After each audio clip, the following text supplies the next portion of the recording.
True story, too good not to tell. Like flying on a Mexican school bus. Back in the 70s, I grew up in Vero Beach, Florida.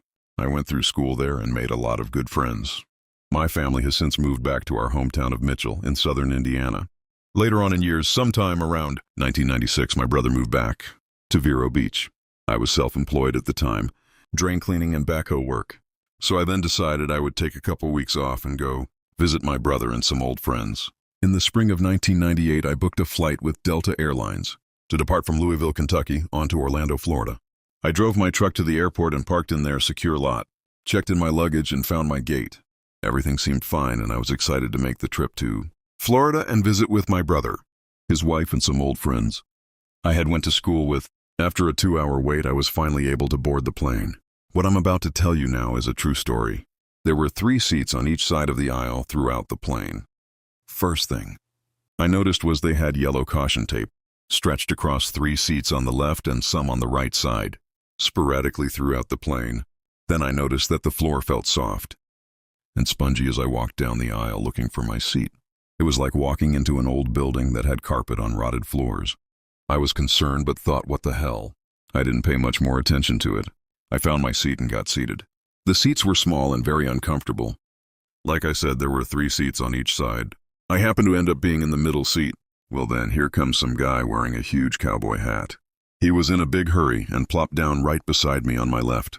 Like I said, these seats were small, not much room to move. Well, when he plopped his butt down, he got horse poop smeared all over my left leg. And it was fresh and the smell was terrible.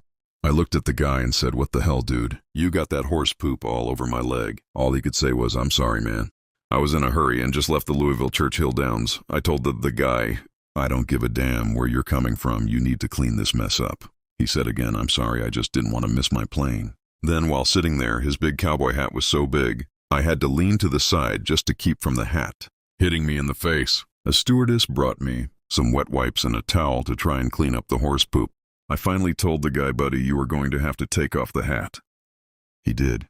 Then to make things worse, I tried to turn on the air conditioning that was right above my head. Just some kind of dust comes out and smelt almost as bad as the horse poop. And of course the air was blowing warm. Then about that time, the pilot came across the intercom and said that the plane was too heavy to take off and that we needed to sit on the tarmac and burn off some excess fuel to get the weight down. About this time, I'm very hot, mad, and uncomfortable, getting worse as each minute went by. So after the 2-hour wait at the gate and another hour sitting on the tarmac, waiting to go, I was wore out, smelled like poop, and still not a real good mood. We finally took off and started ascending into the clouds. The stewardess came across the intercom and said, "Please stay seated and keep your seatbelts on until we reach our cruising altitude." Then there was this very cute little girl with pigtails in the seat directly in front of me. Believe it or not, I saw this little girl turn into the devil. She turned around and was right in my face blowing spit bubbles. And then one hit me in the face, on my lip. I finally stuck my tongue out at her and made a couple mean faces. She then turned around in her seat and left me alone. But I still think I saw her head spin around a couple times. The stewardess came across the intercom again and said, "Please stay seated and keep your seatbelts on. We are going to experience some turbulence." Believe me, we experienced turbulence, all right. It felt like the plane took a nosedive for about 10,000 feet. Everyone on the plane was scared and gasping for air at this point. It got so quiet you could hear a mouse fart. The cowboy sitting to my left asked me where I were going to.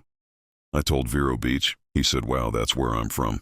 He then told me his name and that his family owned a big ranch in Indian River County, just outside of Vero Beach. I said, "Damn, I remember you from high school." He went on to tell me that he was a farrier and he had been working at the Churchill Downs and was going home for the weekend. He then said he would heading back to Kentucky. Sure is a small world. The stewardess then told everyone to stay seated because we have to go a little off course enough to go around a thunderstorm. Then the passenger next to me said, "Look out the window, you can see the storm." I was so shook at that point from the plane diving in the turbulence that said, "Hell no, I don't want to see it." They kept on, and so was some of the other passengers, about how cool it was being right up in the clouds during the storm. I finally looked. Well, wouldn't you know it, a damn lightning strike came out of the clouds and hit the plane. Just at the same time I looked. The plane then took another nosedive. By that time I thought we were going to crash, and so did a lot of other passengers.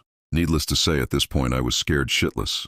Then the stewardess explained that the plane was okay and designed to take lightning strikes.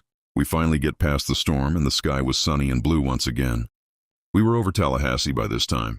Then we finally got over Orlando and circled the airport preparing to land. I was still holding on for dear life. I remember thinking that there is not much between my feet and the ground. The plane then made an attempt to land.